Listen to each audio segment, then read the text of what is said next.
भारत वो देश है जिसने पिछले कुछ समय में बहुत ही तेजी से तरक्की की है और कई बड़े देशों को पीछे छोड़ दिया है। जी हां, भारत जापान को पीछे छोड़कर दुनिया की चौथी सबसे बड़ी अर्थव्यवस्था यानी वर्ल्ड फोर्थ लार्जेस्ट इकोनॉमी बन गया है। 24 मई को नीति आयोग के सीईओ BVR सुब्रमण्यम ने ये जानकारी शेयर की। उन्होंने नीति आयोग के गवर्निंग काउंसिल की 10वीं बैठक के बाद कहा कि ग्लोबल और इकोनॉमिक माहौल भारत के अनुकूल बना हुआ है और मैं जब बोल रहा हूं तब हम दुनिया की चौथी सबसे बड़ी इकोनॉमी है। आज हम 4000 अरब डॉलर की अर्थव्यवस्था बन चुके हैं। और उन्होंने क्या कुछ कहा है, आइए सुनते हैं।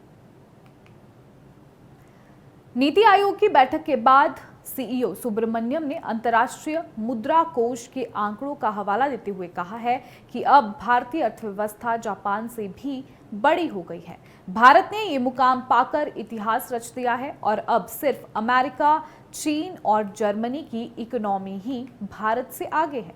सुब्रमण्यम ने आगे कहा कि हम अपनी योजना पर कायम रहते हैं तो अगले 2.5-3 साल में जर्मनी को पीछे छोड़ते हुए तीसरी सबसे बड़ी इकोनॉमी होंगे। आपको बता दें कि टैरिफ भी भारत की ग्रोथ नहीं रोक पाया है। इसे ग्राफिक के जरिए समझेंगे।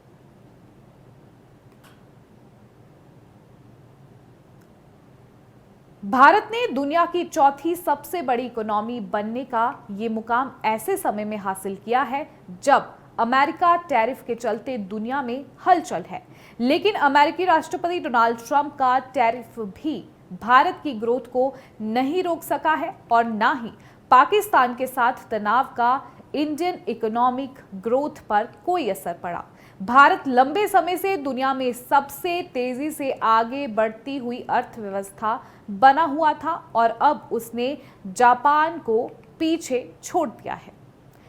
अमेरिकी राष्ट्रपति डोनाल्ड ट्रंप के हालिया बयान पर पूछे गए एक सवाल का जवाब देते हुए सुब्रमण्यम ने कहा कि हमें उम्मीद है कि अमेरिका में बिकने वाले एप्पल आईफोन का निर्माण अमेरिका में ही होगा, ना कि भारत में या किसी और जगह पर।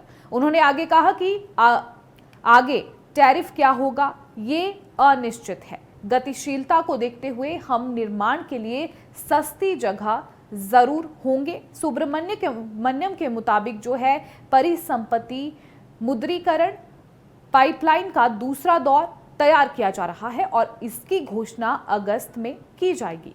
तेज रफ्तार से दौड़ रही है भारत की इकोनॉमी।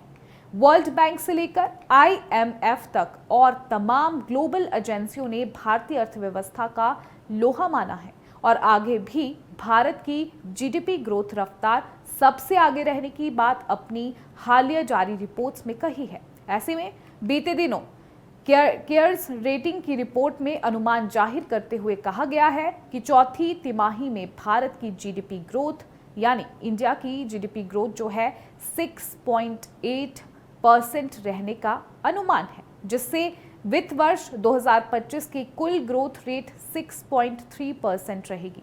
रिपोर्ट में कहा गया है कि कृषि, होटल और परिवहन के साथ ही मैन्युफैक्चरिंग सेक्टर में मजबूत परफॉर्मेंस से ग्रोथ को गति मिल रही है।